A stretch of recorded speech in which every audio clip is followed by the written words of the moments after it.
In this video, I'll be breaking down every single thing you need to do to build an SMS flow so effective that you'll practically have leads begging to buy from you, no matter if you sell services, physical products, or software. Because after helping businesses build and optimize SMS sequences across dozens of different niches, I've seen exactly what this approach does when it's built right. Businesses 3xing their revenue from phone sales, response rates hitting 70% and above on leads that have been cold for months, and close rates increasing by 50%. So by the end of this, you'll know exactly what separates those sequences from everything else, and why each element matters so that you could build your own and see a lift in response rates, booked calls, and closed revenue. First, I need to show you the big problem that stops almost all SMS sequences from working, because if you don't fix it, it doesn't matter how good your messages are, it will have zero impact on your business. When most people decide to build an SMS flow, they start with the copy. They write and rewrite the hook, they test different CTAs, they try rewording the opt-out language, they run A/B tests on all of it. And no matter how many variations they try, the response rate and the engagement barely moves. So they assume that SMS just doesn't work for their business. What I found after seeing inside hundreds of these sequences is that the copy is almost never the problem. What makes an SMS sequence works comes down to this one thing: whether it feels like a real person is texting or whether it reads like a marketing blast. More specifically, a sequence that actually converts is designed to mimic exactly how a real human texts. Typing indicators that pops up on the lead's phone before the message arrives so that it feels like someone is genuinely typing out that message. Messages that are timed with natural pauses, like the person on the other end actually had to stop and think before replying. And conversations that go beyond just text, with voice notes, videos, and images, the kind of enriched media that makes it impossible to tell whether a real person sent it or not. And when you get that right, leads respond. They reply, they book, and they start telling you exactly what's been holding them back. And that's when the real sales conversation begins. But on the flip side, if it reads like an automation, like something that got sent to 1,000 people at the same time, people just scroll past it. And you'd never know because there's no error message, no bounce, nothing. Your sequence fires and you hear nothing back from your leads. The most common mistakes I see with bad SMS sequences are messages that never arrive because carrier filtering silently drops them, texts that land as green bubbles from an unrecognized number, triggering every spam instinct the lead has, messages that go out 2 hours after someone opted in when they've already forgotten who you are and moved on with their day, text so long the lead has to scroll just to see where it ends, links dropped in the first message before any trust is built which carriers flag and leads ignore, sequences that try to pitch and remind and follow up and close all in the same message, and automations that feel robotic because of the format and the timing and the footer that says reply stop to opt out. Everyone should care about getting their SMS sequence right no matter what they sell or who they sell it to, because a sequence that feels human doesn't just get more replies, it gets better replies from more qualified leads who close faster at a higher rate. So let me walk you through exactly how to build it. The first element of a sequence that actually converts is one that almost nobody talks about: deliverability. We've all heard that SMS has insane open rates compared to email, and that's true, but only if the message actually arrives. Here's what most businesses don't realize. Most SMS platforms send your messages from a short code or a 10-digit number registered to your business. Carriers see that, and they run it through a filtering system called A2P10DLC.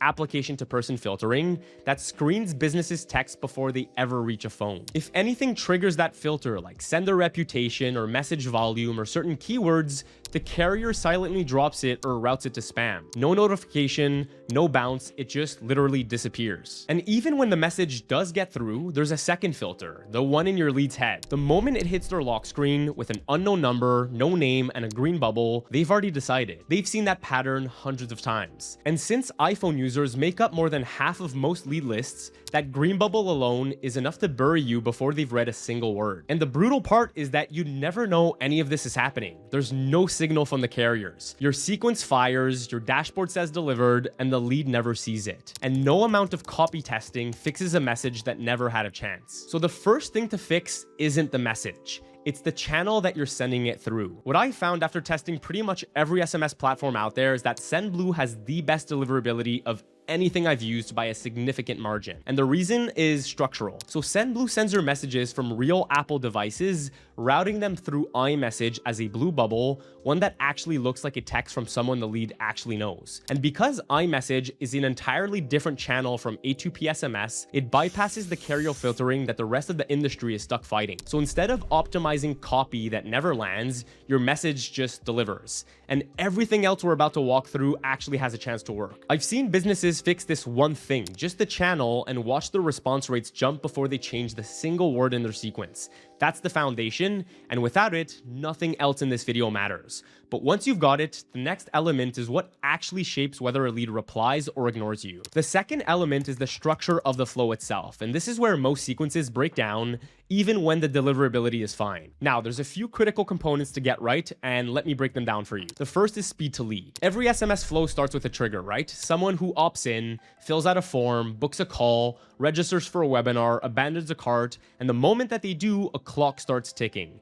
Every second that passes from that trigger, the lead gets colder. The businesses getting the highest response rates on the planet are reaching their leads within 3 minutes. Fast enough to stay top of mind, but not so fast that it feels automated. If the first message lands an hour later, you're texting someone who's already moved on with their day. They've forgotten why they filled out the form, and now you're an interruption instead of a follow-up. The second is message jobs. This is the principle that breaks most sequences that I see. People try to make every message do everything. They introduce, pitch, remind, follow up, add a link, include a CTA, all in the same text. And the lead reads it and instantly recognizes the pattern. It feels like marketing, so they ghost it. The fix is one job per message. The first message that you send to a lead should have one job, and it should be to introduce. So something like, "Hey John, this is Tristan with Royal Agency." That's it. Name and company, nothing else. The second message that you send to your lead also has one job, to open a conversation. A low-friction question they can actually answer, not a pitch, not a paragraph, not a link, just an easy reason to reply.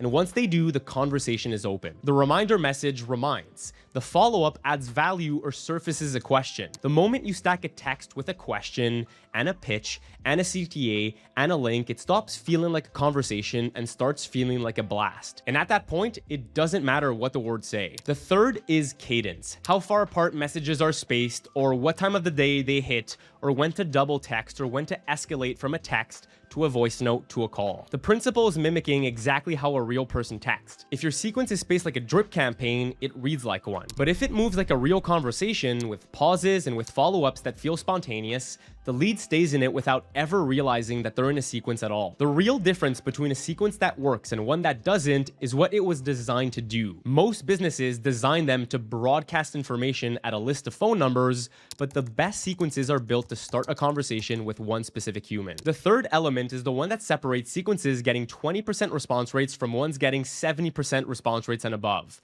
And it's not about timing, it's about how the conversation feels. Leads could tell the difference between a human and a robot in about 2 seconds. The format of the message, the tone, the type of media attached, all of it signals whether there's a real person on the other end or whether they're inside of someone's marketing automation. When it feels like a machine, defenses go up and leads stop replying. And they might not even tell you they noticed, they just quietly stop engaging. But when it feels like a human, the opposite happens. Conversations open up, leads ask questions, and they start telling you why they didn't book yet, or what's holding them back, or what they actually want. So how do you make automations feel like a person? It starts with the small stuff that almost nobody bothers with. Voice notes instead of paragraphs of text, or a short video message that shows that you're a real human instead of a logo. The way you'd actually speak to a friend instead of a corporate marketing voice. Typing indicators that show up before a message lands so that it feels like someone is actually typing it. And cutting every single reply stop to opt out style footer that screams this is a marketing automation. What most people don't know is that you could actually automate all of this. The way you do it is pre-recording. You record a handful of short videos and voice notes once,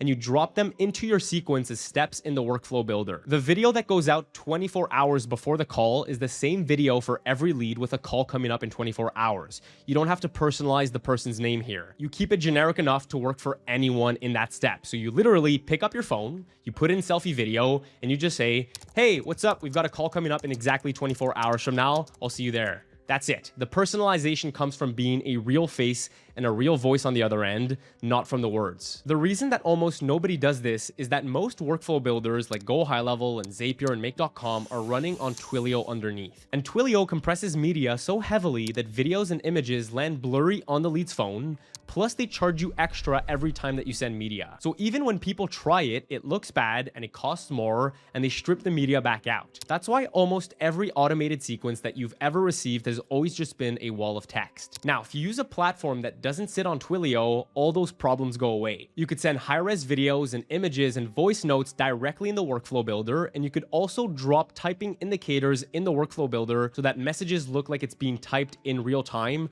right before it hits the lead. It's a really small thing, but it makes a massive difference in how human the whole thing feels. And then there's the copy. Even when the channel's right, the wrong copy will give the lead the same robotic feeling. So just look at these two messages. So message number 1 is going to be separated into two texts. The first text, "Hey Sarah, looks like we've got a call booked for Tuesday 4 p.m. Text 2 being, "I could send you some pre-call action items here, yeah?" And then we got message number 2, which says, "Reminder, you have an appointment scheduled for Tuesday at 2 p.m. Reply yes to confirm, reply stop to opt out." The first message here starts a conversation because it feels like a natural text from a real person. The second gets ignored because it reads like a system that sent the exact same message to 1,000 other people that day. Both are automated, but only one reads that way. The most common mistake I see people make with their tone and their copy is that people write their SMS messages the same way that they'd write an email, which is formal, structured, and information dense. But a text message is not like an email. You should write every single message like you're texting one specific person. So now you've got a sequence that's structured right and feels human when it lands. That's enough to put you ahead of 95% of the businesses that are out there. But there's one more element that almost nobody builds in their sequences, and it might be worth more than every other one that I just walked you through put together. Every business with a CRM is sitting on a goldmine that they don't know they have. It's not new leads, it's not a new campaign,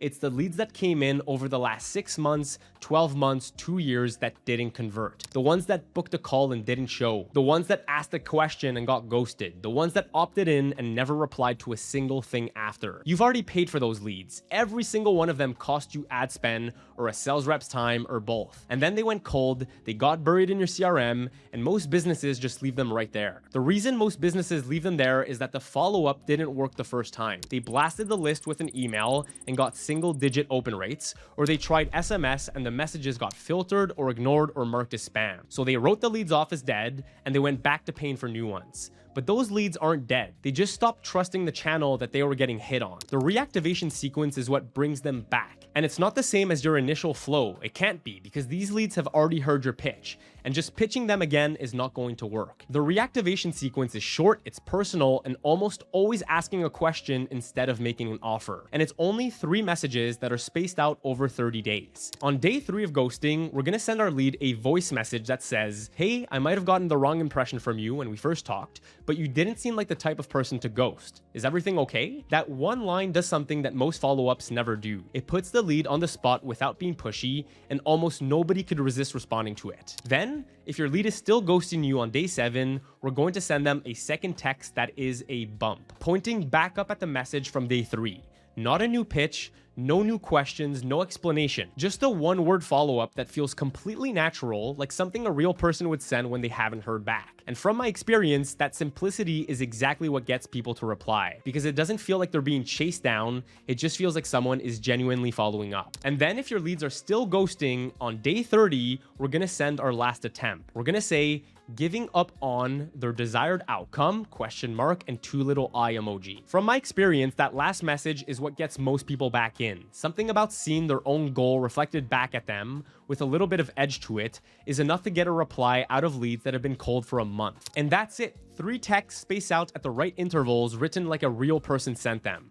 Not a campaign, not a follow-up blast, all designed to do just one thing: get the lead to reply so that we could understand what they actually need and bring them back into the conversation. And here's where the proof hits the hardest. Across the businesses that I've watched build this one sequence, just this one, the numbers don't look like normal SMS marketing numbers. $300,000 in cash collected in a single month from one client, just from this sequence reaching their dead leads in their CRM. A 3x lift in revenue from phone sales for another business that stacked this on top of their existing pipeline, and response rates jumping from single digits where they sat for years to 70 70% and above. And this is the part of the video where most people watching feel a little bit uncomfortable, because if a single reactivation sequence on existing leads could do those numbers, the question stops being how do I get more leads and starts being how much money is sitting in my CRM right now that I've never gone back for. For most businesses, the answer is a number that's way bigger than what they'd make from another month of ads. So if you're spending money on ads or any outbound system, you also need to be spending money on a system that actually works on the leads you're already paying for. One well-built sequence can change the entire economics of a business because every dollar that comes through it is a dollar that you weren't going to make any other way. So now you've got the structure for a flow that actually converts, but the flow is only as good as what's inside each message.